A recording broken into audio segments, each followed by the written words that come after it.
I do think there's a starting point to the journey that I want to push all of you to make more of, which is self-awareness. Not everybody in this hall, in this conference, should be making videos on the internet. They're not good at it, and that's okay. You can practice and get better, but maybe it's just not for you, and that's okay. I think the biggest problem today is that most people feel to be good at social media, you have to be on camera, and that is crazy. You have a business. When you have a business, you do not have to be on camera. It's a good thing to be on camera. If you like it or you're good at it, you should be on camera. But if you are not good at it, and you do not like it, and you genuinely understand yourself, I know no matter how much I practice singing, I will only be so good. I will be better in a year if I practice singing every day than I would sing tonight, but I'll still be at a very low level. I can never be Beyonce. I can practice football like I did 2 Sundays ago, but I promise you, there is no World Cup in my future. Other things I was able to maximize. All that practice as a child, selling lemonades and baseball cards and wine, led me to being a very successful entrepreneur. That is true for everyone here. You need to figure out if you are not doing this because you don't want to and you're not good at it, or because of the thing that scares me the most in this room today.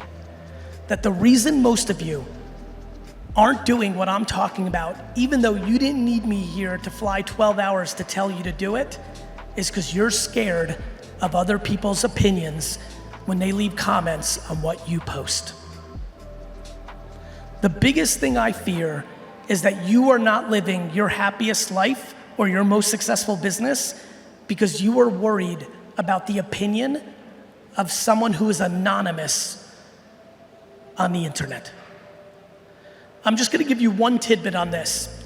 If a human being lives a life where they spend their time going around social networks, finding your content, and leaving something nasty about you, that you are not good looking, that you are stupid, that you don't know what you're talking about, do not feel bad for yourself.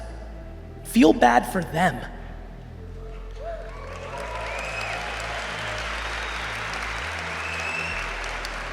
Do you know how sad of a life it is to take your time to seek out people on the internet that you don't know and leave nasty comments to make them feel bad? That person is in a very bad place. When I say feel bad for them, I don't mean say fuck you and be mad at them. I'm saying have compassion and sympathy for them, that they are in a bad place in their lives, that they are spending their valuable time to try to hurt your feelings, someone they probably don't even know. And more importantly, that's a big goal.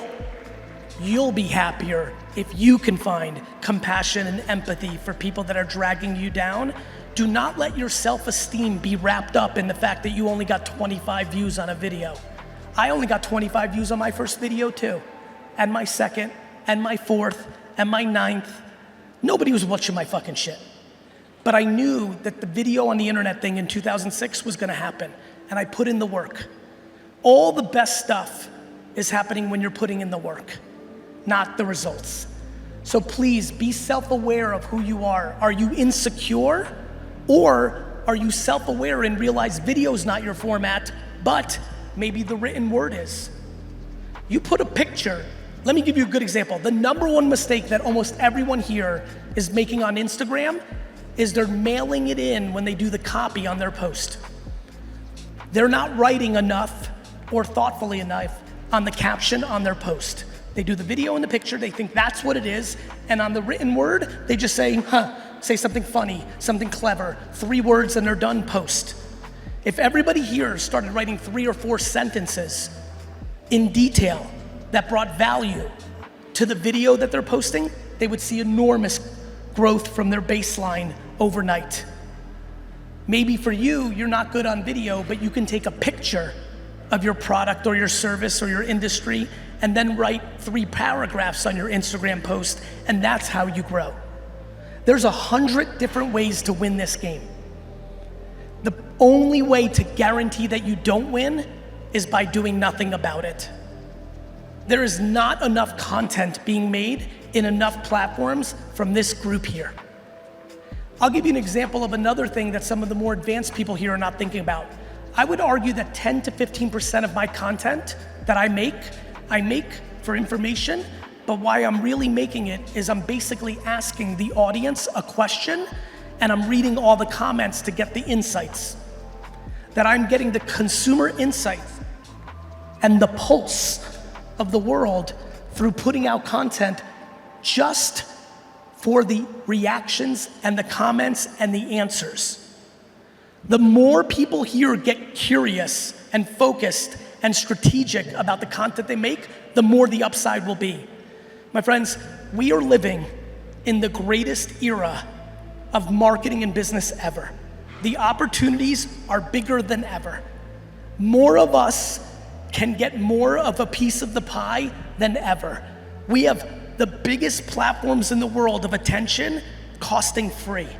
This is insane. Not only that, if you have to do a regular job while you chase your dream, when I was growing up, there was no internet. And so you worked your job 9 to 7, and when you went home, you couldn't build your dream.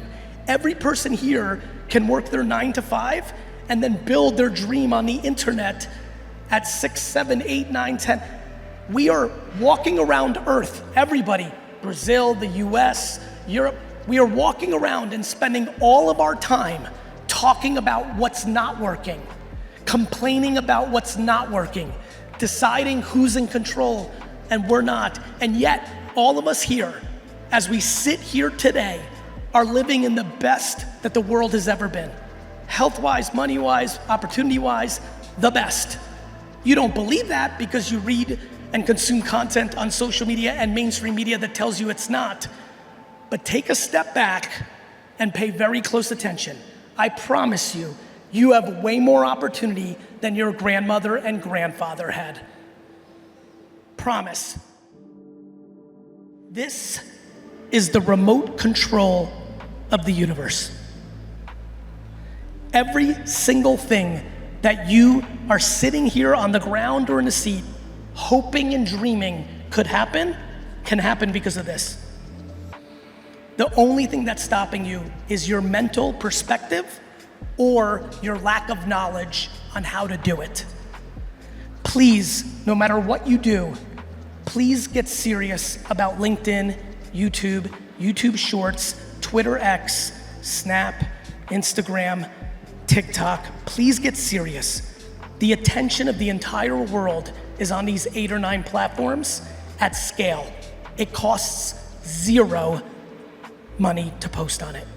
This is an opportunity that has never existed in the history of mankind, and we are all sitting here on our hands not doing enough. The fact that not every person in this room raised their hand when I said, do you post on social media every day, speaks to, and don't forget, we're not here for a conference talking about movies. This is not a conference talking about sneakers. We're not here talking about the environment.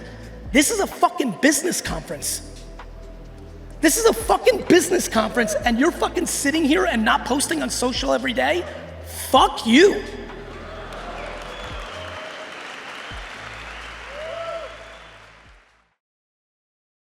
I think that most people are scared to do stuff because they're not sure if it's gonna work. But it's definitely not gonna work if you're gonna just keep talking to each other. That's guaranteed. Yeah, if you don't take any action. Yeah, I mean, it's guaranteed that nothing's gonna happen if you keep talking to each other. And there's a high percentage chance that it won't work out. But at least you won't regret it in 13 years that you never did it. Regret is the poison of society. You know, like, you just gotta get, you know, I think the thing to think about is, like, what are you gonna get made fun of by your friends because your YouTube channel didn't do well? Who gives a shit? What are you gonna You know what I mean? Like, you're not in junior high. Yeah. Like, it's gonna be okay. Yeah, of course. I started a business last year and it failed, right? And I learned so much from that where I could grow more from that. So those things are starting up, you learn from that and you can grow and become bigger from that. And there's people who fail 16 times in a row and decide to never try again, but at least when they go into the ground, they knew they took a fucking swing. Have you had any failures of recent years, businesses or? Like, yes, in the micro of them, not in the macro. You know, but I'm also an extremely experienced operator who like has a really good sense of like what he does. You know, like most of the business, like I'm extremely good at my craft, but I would fail at most things that I wasn't good at my craft and I was doing for the first time. Like, you know, I got my ass kicked the first time I played pickleball. I'm taking up jiu-jitsu in September. I don't think it's gonna go very well the first year. I have a funny feeling I'm gonna get hurt and lose a lot. Like, you know, so, you know, for me, in business, you're now talking about the place I've been training since I was 6, like, and I had natural talent in it. And I don't even logically know how to launch a business that would fail. Like, I don't even know how to do that. No different than people here couldn't fail at the thing that they were meant to do. Like, if you're funny or like, if you have athletic ability, like, some people are just athletic. And the first time they do anything, it's gonna be pretty fucking solid. They'll hone their skills, but they're athletic. I'm not capable of starting a business that's gonna fail if I'm running it. I've had a lot of failures where I'm like, kind of like partners with someone and I'm not doing it, or I'm like helping out, but if I'm driving the fucking car, there's no fucking chance. But that's also because I'm 40 years into practice and I was naturally good at it. If you've never done it, if you go from never doing it to having a business, well, that makes a fucking ton of sense. Like if I was forced right now to sing a fucking concert, it would be a fucking shit show. You know, but do I think in 13 years I could put on something that was at least serviceable with 13 years of fucking singing lessons? I do. At least serviceable, probably not good because it wasn't I'm not fucking Beyonce. But it would be a hell of a lot better than if I just went out there and sang fucking 9 songs right now. There'd be like 3 people left in the fucking crowd. You know, so I think we don't talk enough about that with business. Everyone's like, I'm just gonna be a creator and I'm just gonna run a business. I'm like, okay, fucking mazel tov, but like, if you've never fucking tried, like, this is gonna be gnarly. You know, like, I made videos on YouTube in February of 2006 every day, till today. I've made video content on the internet every day since, pretty much. I mean, there's, you know, and so like, that's a lot of practice. But the first time I spoke in 2007, it was good, because I was naturally talented at it.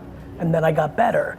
And so like people spend too much time wanting to be something they're not instead of analyzing who they are, and then you make decisions. Back to that question, you just might want to be a rapper, and it's okay to be a non-commercially successful rapper because it gives you tremendous joy, and if you live within the means of what you've been able to accomplish with being the 70th trillionth best rapper in the world, that's a happy life. These are the convos we need to have more of. What's your thoughts on, you know how there's like the 80-20 rule, yeah, for making money? So like in business, venture towards what that 80% is that makes you the most, and then whatever else is left over is the 20%.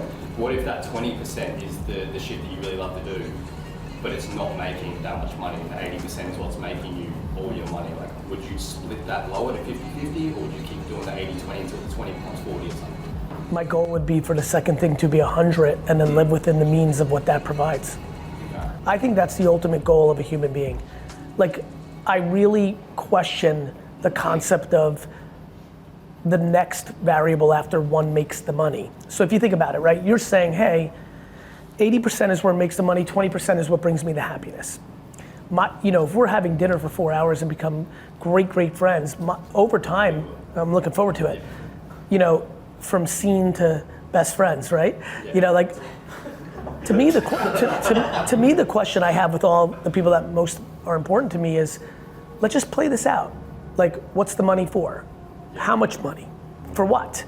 And like, what ends up happening is, what I know is that when you're, how old are you, Dad? 51. I'm 47, right? So we're in a different place than a lot of people in this room. I know that the people that I talk to that are a generation above us, 82, 91, like the money talk starts to dissipate very quickly.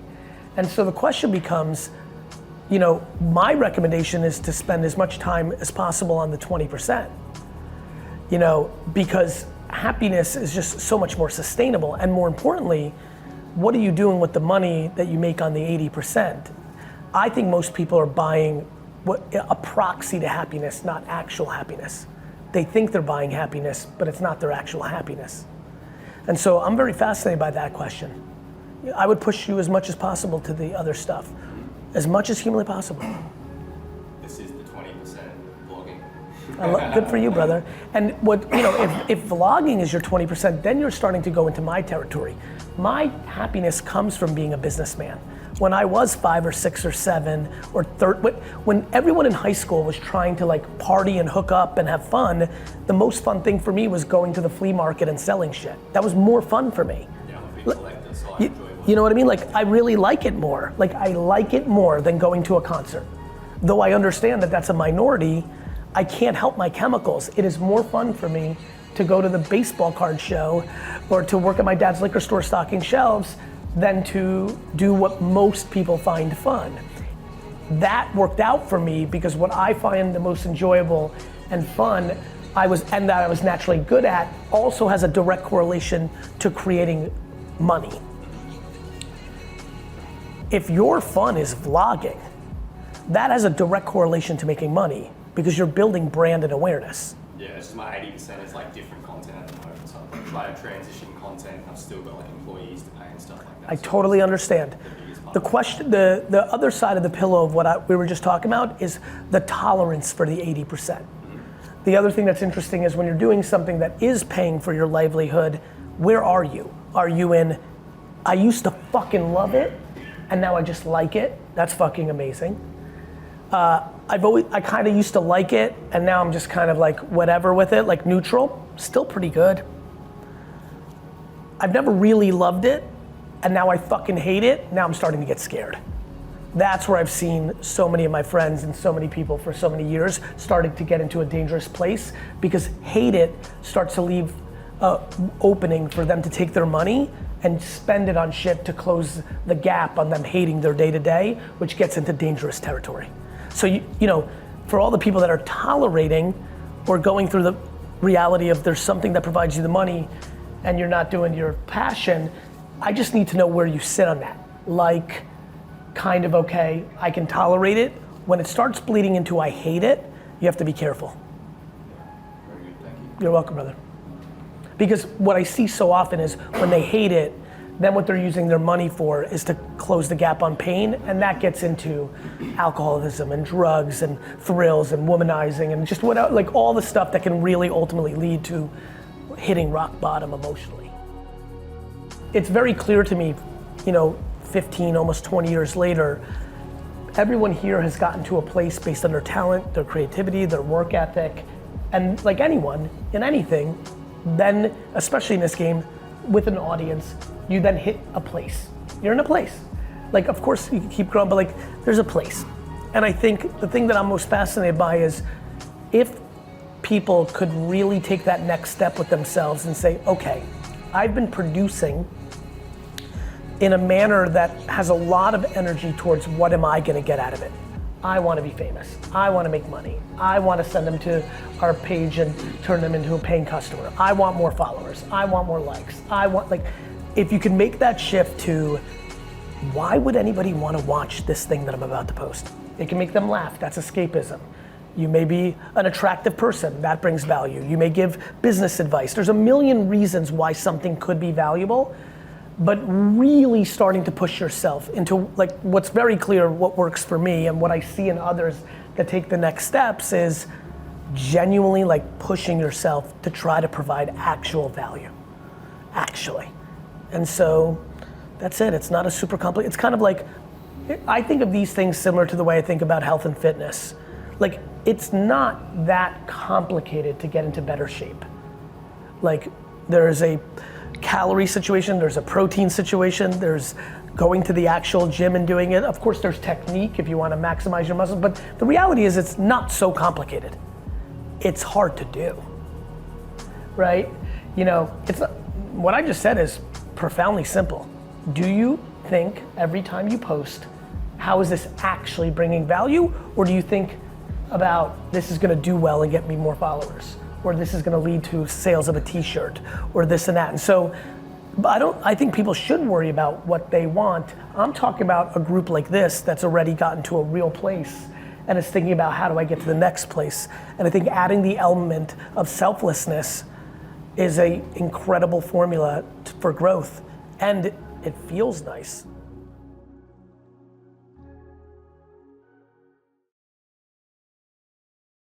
I believe most people don't create content because they're scared of judgment. And I tell them that high school is over. And even if your first video is a little clunky and you don't like the way you look or this, that, the other thing, anybody who leaves a snarky or nasty comment is hurting themselves, has nothing to do with your life.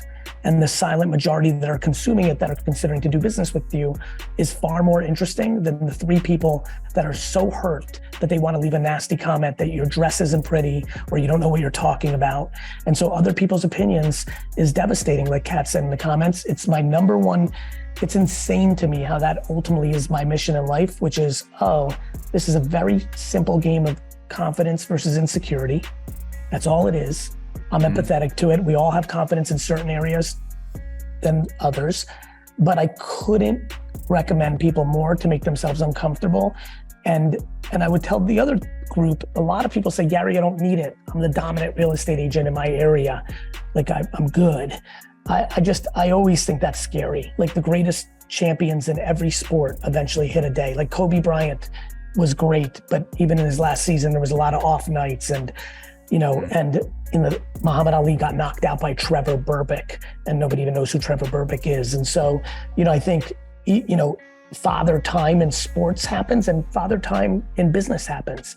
I think that the audacity that you don't need it is exactly what a young lion like me will take advantage of. There is a 24-year-old you and me, Ryan, right now in the market where somebody's overly confident and they will TikTok and Facebook and Instagram their way into a problem to that 30-year vet. Back to Megan, who asked in the comments, how do I get more engagement out of YouTube? I go, post more. She says, I am, but not gaining followers. Megan, the next thing you need to do is post different things, right? One of the things that, the definition of insanity is doing the same thing and thinking you're gonna get a different outcome. A lot of people, will make a video of themselves, especially in this industry, and they make 30 of them and it doesn't click. That's okay. Not everybody crushes on video. What you may want to do is flip the camera over, walk the house and talk. Maybe the visual of the house and your voice is the right concept for the content. So try different formats. Maybe you just do audio, no video at all, and then just have an image. Like there's a lot of different ways to make content. Haley, post as many times as you can a day. I'm being dead serious.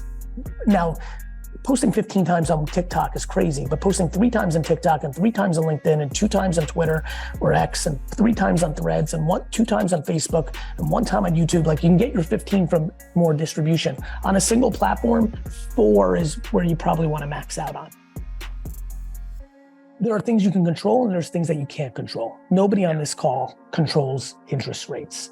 Nobody in this call controls some of the variables that we saw with like Florida and California have these dynamics. Texas and New York have these dynamics. Ontario has this dynamics. So everyone here, I'm looking at Boise and Boca Raton are gonna act differently. Sweden definitely is gonna act differently than Belle Harbor, Florida. So there's a lot of things that are macro. What I do during times like this is focus on micro. What can I do?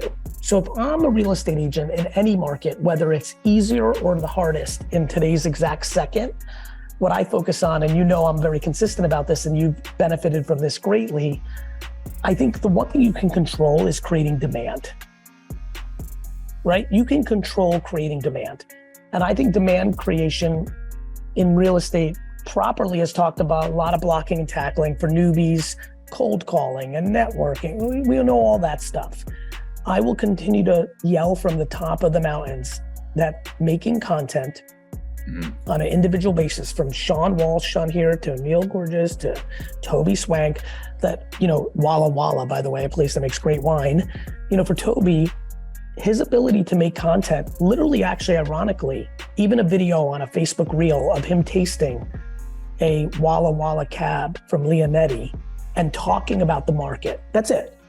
Just literally 6 minutes, glass of Leonetti Cabernet, talking about the market he may get a client, Ryan, because he's drinking Leonetti Cabernet. Like, for example, for me, I know that 99% of the people right now, when I say Leonetti Cabernet, it doesn't even register. Half the audience right now doesn't even know what I'm saying. And even people that know what Cabernet is in wine, they don't know exactly what I'm actually referencing. And so you have the ability to control demand creation. And I believe demand creation happens in networking. I think it happens in cold emailing. I think it's cold calling. I think it's direct mail, but by a country mile, the best way to create demand in today's world is to create as much social media content as you humanly can around what you know. Don't fake the funk. If you're in year 3 as an agent, that's gonna have a different knowledge base than year 17. Talk about what you know. Don't fake it till you make it. Talk about what you know, how you know it, what you're seeing. And then, like the example I used with the gentleman with the Leonetti cab, bring your personal life into it, whether that's golf. Immediately, Rye, 4 people in the chat talked about my Aaron Rodgers t-shirt and my Jets fandom. I'm gonna say this very clear. VaynerMedia, which is now probably like a $350 million a year revenue business, VaynerX's, right? I believe that $1 million of our revenue is because I personally am a New York Jets fan. That there is a CMO marketer out there that feels a closeness to me because in both of our sadness of our Jets fandom, and subconsciously she or he has given us business without even realizing it. And that's how the world actually works. I feel a connection towards you when you talk about your story of your come up, because even though it's not exactly the same as mine, it has enough of it in there that just makes me feel a different way towards you in the beginning of when I first became aware of you. That matters. And I think that people need to focus on demand creation. No matter how little sales are happening right now, if you're creating 37 potential clients in 18 months because of your dinner parties, your barbecues in your backyard, you're knocking on doors, or you're making 6 pieces of social media content a day talking about the market and yourself and your family and whatever you're comfortable with. Doing the work. You're doing the fucking work. Yeah, they're doing something versus what people are like, oh, I'm looking again. Kelly B saying Tampa's cold. Like, what can I do about it? And I'm sure Kelly's not that person. She's all the other way. But I know that 90% of people are playing that game. Sure. Well, I got so unlucky. Interest rates went up just as I got going. Like, they just start to complain about things that they can't control. They blame everybody but themselves. You can wake up this morning. Like, think about what's happening right now. You and I and all these wonderful people decided to allocate the time to do what we're doing now. All from different angles, all for different reasons, but let's call a spade a spade. All of that is in the interest of us all putting in the work. You run a lot of companies, you do a lot of things. You've got V-friends, you got family, you're everywhere. You're here right now. Does everyone just need to delegate? Everyone's got to hire? You got to judge yourself less.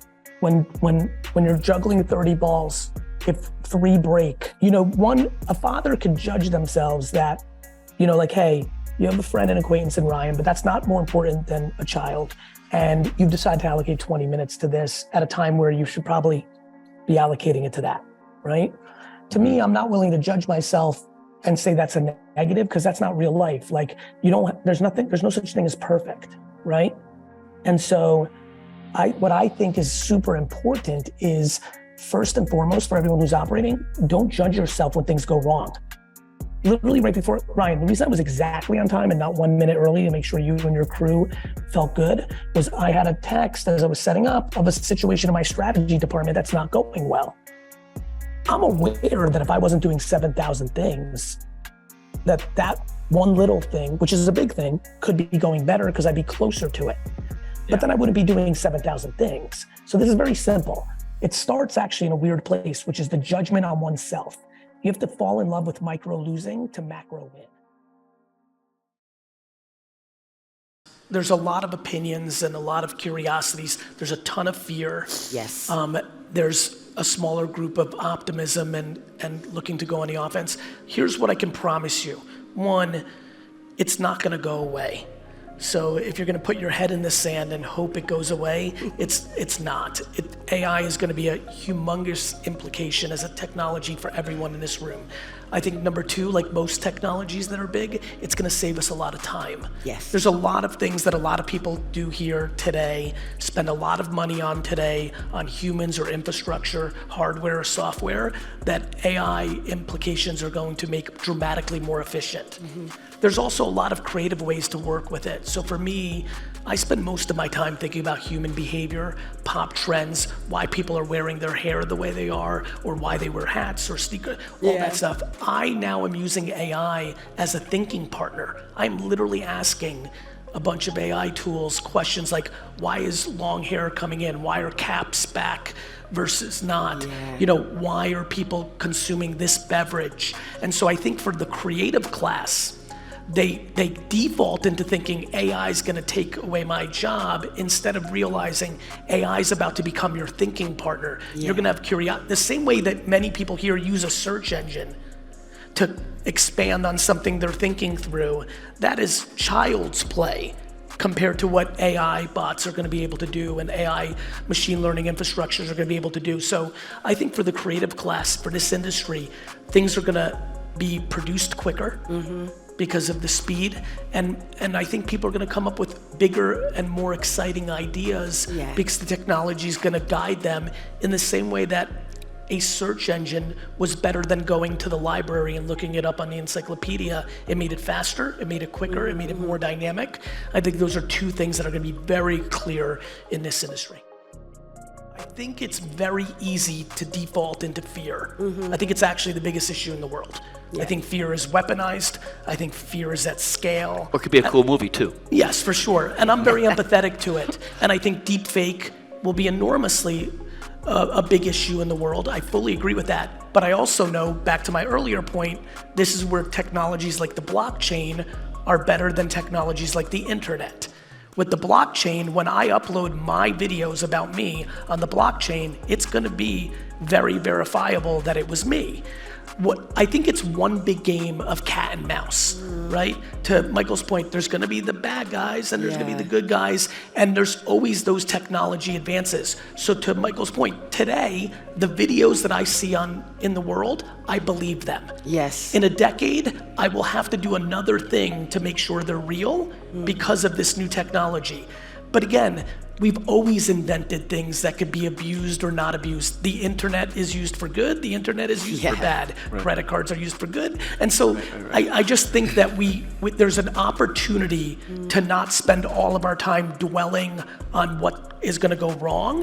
And I think it's important for people that have practical optimism to look at these tools and figure out what's going to go well. Yeah. Gary's a very common source of this panel right now. So you think there should be less focus on the kind of negative and worrying about AI taking over creative roles and copying the likeness of celebrities and deepfakes? The tractor was invented and does everybody understand that 80% of the world used to work on farms around the world? And the tractor was invented, and people said this is gonna take away jobs. It created jobs. It allowed us to leave the farms and do other things.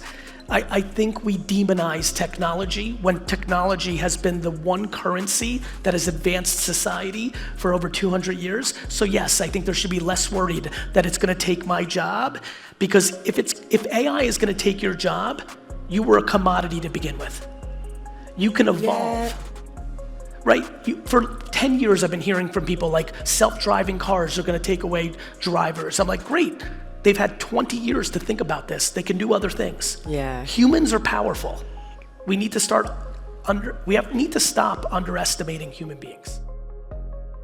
I was born in the Soviet Union. I came to the United States when I was 3, and I grew up in the 80s where an enormous amount of intellectual property was created on television and through toys. So Transformers and Care Bears and My Little Pony and Strawberry Shortcake and G.I. Joe. And so I've been very affected by pop culture my whole life. And 14 years ago, I started a marketing company, VaynerMedia, but really what it was actually looking to do was build a global communications framework that would allow me to accelerate extracting attention to whatever I wanted to do.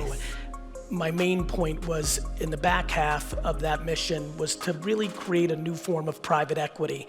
When I think about private equity, those organizations are very good at buying businesses in a smart way and cutting costs and running a more efficient business. What I was always fascinated by and have done in my entire career is created hyper growth. So I wanted to create a platform, an operating system to create hyper growth. My plan was to buy an established historic intellectual property that I grew up with. Casper the Friendly Ghost, Gumby, Scooby-Doo, wherever my professional career took me and my financial capabilities, I was gonna go and buy one. When I started seeing what was happening in Web3, it became very obvious to me that similar to after-school television or video games, like with Mario and Zelda, or other formats like books, we've seen in history that this was a platform to create intellectual property. So VeeFriends, in its simplest form, is, in my view, a basis of almost 300 characters that kind of takes the essence of Sesame Street and Pokemon and brings them together. So a very high focus on being competitive, like Pokemon, but a very strong message of civility and kindness, empathy that comes from Jim Henson's world. So I launched that a couple years ago, and I'm pretty excited about it. I mean, it's very early. I'm only 2 years into the journey, but it's something I plan on building in a very significant way. Where NFT sits right now for most people in this audience and around the world is where the internet sat in 2000. If you remember, in 2000, all the internet companies were wildly overvalued in public markets because the hype of the internet engulfed us. Pets.com was worth $8 billion with no revenue. Obviously, all those projects failed, and a lot of people wrote many articles in 2000. Is the internet a fad? The web's a fad? From Hollywood to Wall Street. But the technology was too big. The same thing's happening right now in NFTs. The last 2 years, there was way too much greed, way too much not realness. And what happened was the brand itself is being recorrected right now and being reset. But anybody here that is not paying attention very deeply to what's happening with blockchain technology, especially if you're in the gaming space, is making a humongous mistake of opportunity. And I think over the next decade, when you think about what ownership means, think about all the games here that make remarkable revenue on the digital assets being sold in a closed ecosystem. It's a closed ecosystem. When you start understanding the dynamics of how that plays in an open ecosystem like the blockchain and how that's transferable and what that means to the gamers and what they are able to amass within games, you're trading your FIFA points for a Call of Duty point. Think about the kid that goes from Mindshare and Roblox to FIFA to Call of Duty, and you're able to own those digital assets. I'm positive that Next World 2030 is talking about blockchains and NFTs about 50 to 70% of the panels. Today, because of the greed of the last year or two in NFT land, everyone's putting it on the side. Much like Internet 2001, 2, 3, 4, 5, that was the time to actually build. And I think the 1 to 2% in this audience that are thoughtful and understand their history of technology and understand pattern recognition will dive deeper into Web3, and I think it's an inevitable outcome.